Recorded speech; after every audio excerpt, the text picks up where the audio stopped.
Hey, Fillmore, sixth grade. So this week we are studying the fall of Rome.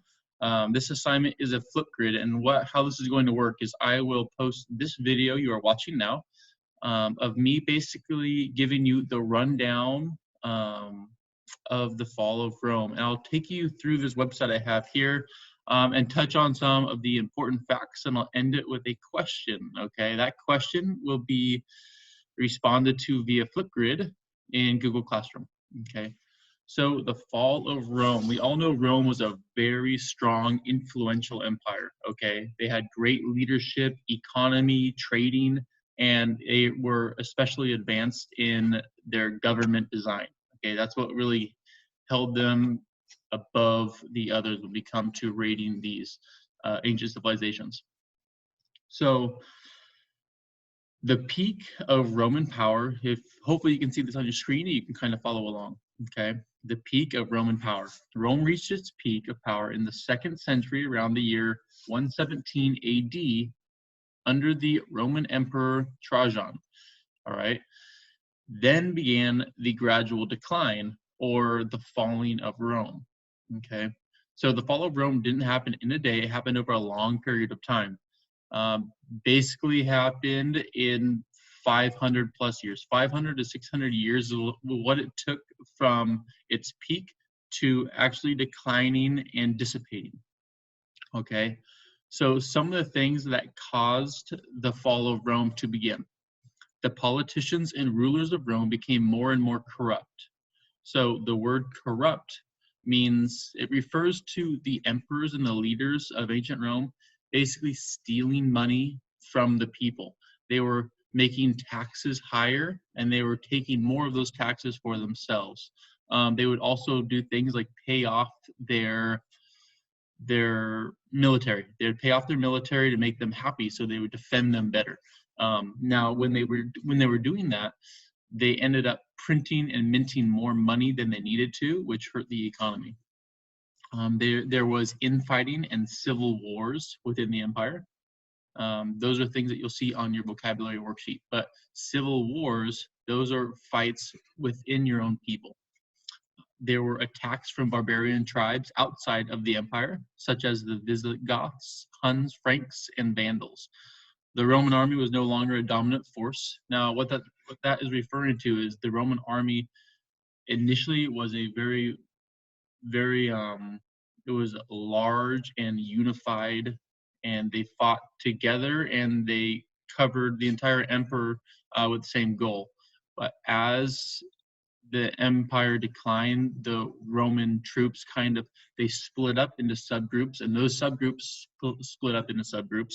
So now there were like little factions of military spread throughout, and each of those little military groups were not nearly as strong as their whole united force, opening the window for the barbarians to kind of blast through and take over these small areas of Rome one by one.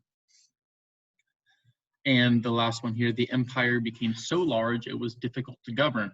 Okay, so even if you have great ideas for government, if you expand so greatly like Rome did, they were not able to keep track and enforce government law and rules throughout, okay, and there was no consistency. And now coming down the page, Rome divides into two. So in 285 AD, Emperor Diocletian decided that Roman Empire was too big to manage. So that initially seemed like a good idea because it was too hard to govern everybody. So he divided the empire into two parts, the Eastern and the Western Roman Empire. Over the next 100 years or so, Rome would be reunited, split into three parts, and split into two again. Okay. The Western Empire was ruled by Rome. The Eastern Empire was ruled by Constantinople.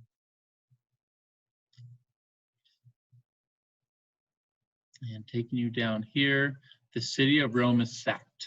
Now, the word sacked is referring to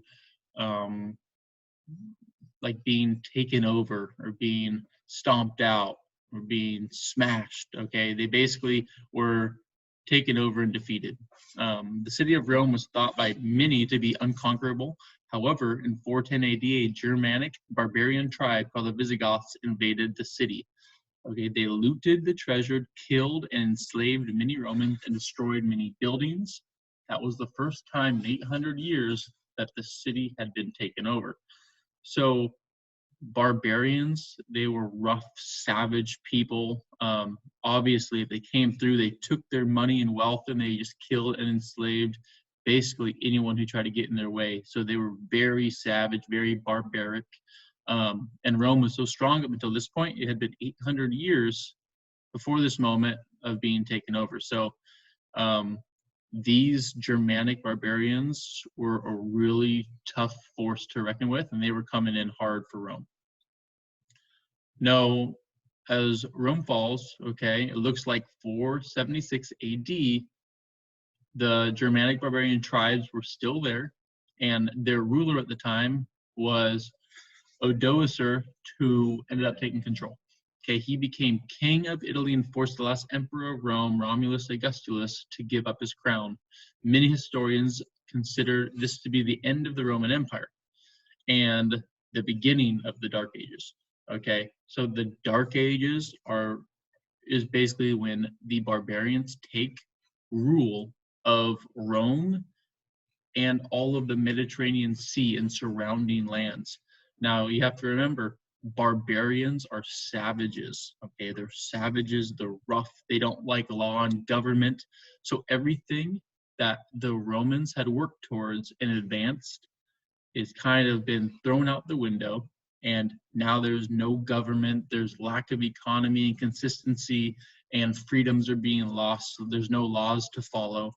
So this begins the Dark Ages, which last for 500 years, okay? Now, this is what I want your Flipgrid to be about. The Dark Ages were a really, really scary time because there was all that structure that was built up is now gone, okay? So for your Flipgrid response, I want you to describe what the Dark Ages of Europe were. If you need to look it up online a little further, you can. Or you can just take some clues from this site here on Duxers, which is also linked in Google Classroom, okay, and come up with a good idea. The response should be about 30 seconds or so. But with the fall of Rome came the Dark Ages. Now explain in the Flipgrid what the Dark Ages were.